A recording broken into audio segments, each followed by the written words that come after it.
I heard you play your song Caramel, and I never heard you play it without a band before. Because I was on the tour with you on that record. Oh, yeah. Which was the one with the apple. You're looking through the apple. 9 Objects of Desire. 9 Objects of Desire. Yes. But when you do it solo, it sounds like an echo, like the way you're picking it.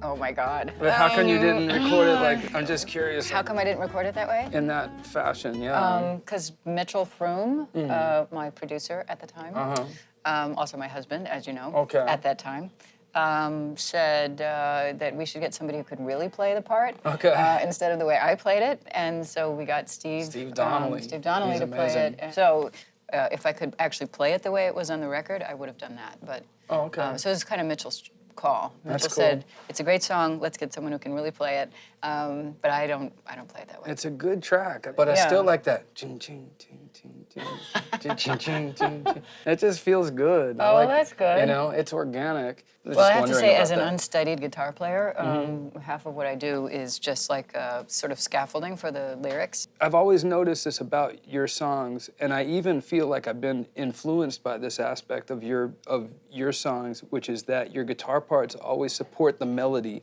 Like you're always out of the way of where the vocal is. I think in my case, it's limited attention. I can only think about one thing at a time, so if I'm thinking about the melody, everything else drops away, and if I'm thinking about the guitar, that's the thing that comes up. And the songs get done different ways too, because you had the guys that did Tom's Diner, and they put the beats behind it, and and all of that. And then that took off, and it's been reinterpreted 40 times now, really? Or something like that. What's a favorite way that you? Is there anything you heard that you really liked or was really creative? Or? Yeah, one of the first ones was this girl Nikki D from California, who did a song about an unwanted pregnancy, and she called it Daddy's Little Girl. And it's one of the toughest versions I've ever heard, and she uses my voice in a sample. All right, cool. And the other one I really liked was called Michigan and Smiley.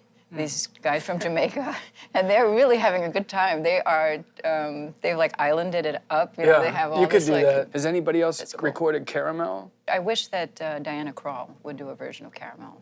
I would love that. She would kill that. That'd be great. Yeah, she would be great. Well, the other really cool cover that I've always loved is the Lemonheads version of Luca.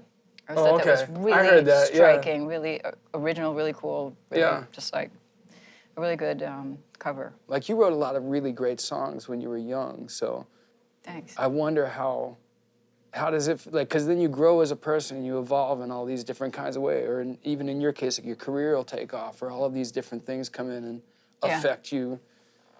Does it affect your entryway into the songs, or do the songs have this strong anchor where you can always find your way in? Or when you're like deep in the process of the writing, that thing takes over itself. It doesn't matter who you've listened to before, who your influences are, what you meant. None of that matters once you're like deep in the grappling process with the song. You know, it's really you and the song and what comes out at the end. Well, what about the one about Frank Sinatra and Frank Ava? And Ava? Yeah. Did you think of that in the beginning? Did you know how you wanted it to end or what you wanted to say, or is it just? I love the image of those two people, and I want to write about them and see where it leads. Or that was almost like a little throwaway for me in the beginning. That was almost like, oh, I love Frank Sinatra, I love Ava Gardner. I was reading her biography. She actually said those words, I think, that on the way to the bidets when the trouble used to start with her and Frank Sinatra, you know, that they had this great, you know, tempestuous love life, but then, you know, the minute they got out of bed is when they started fighting. So I thought, well, that's a cool entryway into a song, so I thought, let's see if I can do that. But I had the first 2 verses for years, and I never had the ending. And then I was working on the last album, and I thought, well, this is half done. Yeah. Better get it done. You know, just get it. Just figure out what you mean to say, and just sometimes, you know, just say what you mean to say, and get out that thesaurus, and like just nail it. So I did, and it worked actually much better than I had expected. I remember that tour in Europe. You were having a very rough time. It was not easy out there for you guys, and it was very easy for me. I was the opening act. I almost forgot you were even on that tour because from the time we landed till the time it ended, there was just all this crazy stuff going on for the whole 8 weeks that we were on tour. I remember going to Bratislava with you, and I remember I came out of the train station in Bratislava, and it was the one part on the tour where they spoke no English in the train station, Right, and I had to nothing. get myself to your gig, and the train was late, and the trains are never late in Europe. Yeah. And I was supposed to go right on. So I'm like rushing. I finally found someone to speak English. And to exchange money, because I needed money to pay the cab, Right, because they didn't have the euro. Yeah.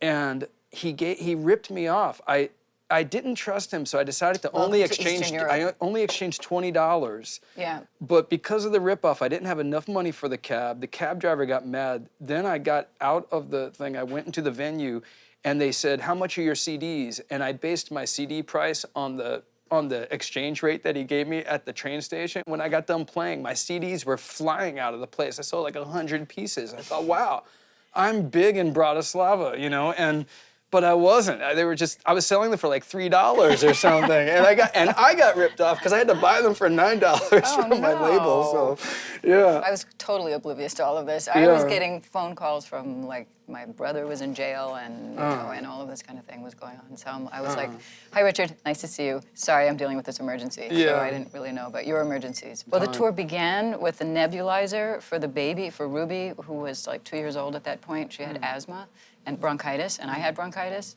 and we had a nanny that we'd never met before. So I had just met her. Rachel from New Zealand. From New Zealand, She beautiful was girl. She was hot. I have to say, I had a real crush on her. Everybody had a crush on her. I know they did. But That's why I besides her didn't bother. hotness, she plugged the nebulizer into the wall with no adapter. Sparks started flying everywhere, smoke, and that was the way the tour began. Ruby's playing music now too. Yeah, she's playing a lot of music, all different kinds. And reading music. She's not doing the hunt and peck that you and I do when we're writing No, our it's songs. not the folk way for her. No, it's like classical and show tunes. That's what she's really into. What show tunes is she playing? Very deep into Duncan Sheik.